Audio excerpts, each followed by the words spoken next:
And social emotional learning, I see it as very interrelated with languages and language competencies, because if you speak more than one language, then you're a little bit more self-aware, you've got intercultural competence, you become more emotionally aware and socially more competent because you're learning more than one language. And I know you're introducing PISA for Foreign Language Assessment in 2026. Yeah.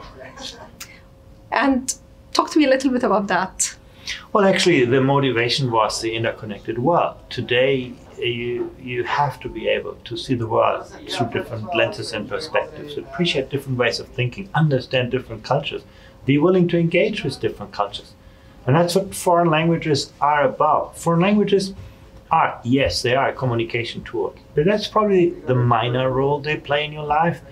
You know, the moment you learn a foreign language is the first moment you start to think about language and to understand your own language. You know, that's the moment you start to think about grammar and vocabulary and all those concepts that are natural when we are, growing up with our mother tongue. So I do believe that foreign languages are a very powerful tool to help us, triangulate, see the world through different perspectives and appreciate and engage with different cultures. It's interesting that you're saying that, because I'm a native speaker of Arabic, but and I'm an avid reader ever since I was a little kid. But learning English and then learning French made me actually realize the power of the Arabic language. Which I had taken for granted as a native speaker. No, that's the point. And for us, it's very important in the world in which we live. Technology pushes us in the opposite direction. It makes you talk with people who think like you, who look like you, who walk like you. It puts us into these echo chambers that amplify our own perspectives and insulate us from divergent views. And I do think foreign language is a good antidote to that, basically, to be more open to other ways of thinking. PISA and TIMSS has had great impact on various countries, and I've heard you talk about that, and I've heard other countries talk about the results and how the results led them to change as well.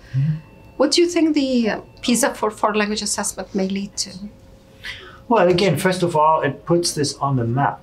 We've always seen foreign language sometimes even as an extracurricular subject, something that comes somewhere on top.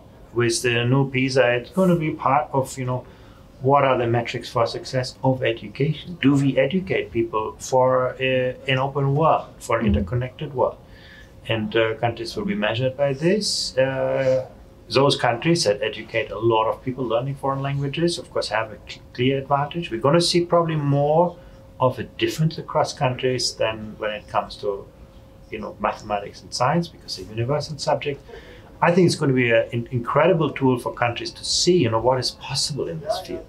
I would expect, that countries will turn to those that are doing really well and say, how have you achieved that? We're going to question some of our practices. Not foreign languages, you do not learn when you are 20.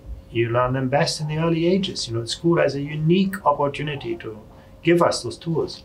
We're starting with English because I believe that that's what the PISA governing board have all agreed to. What other language you think will be coming along right just after English? Well, English was a natural starting point. That's the foreign languages most commonly taught. But the idea actually is to make this a kind of open platform to basically, when there is a group of countries that wants to compare itself on that we would be open to adding languages. And I do believe it's important.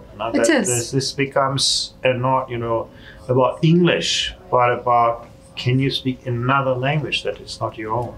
Andreas, thank you so much for today. And thank you so much for having the time with me. It's a pleasure. Thank you so much.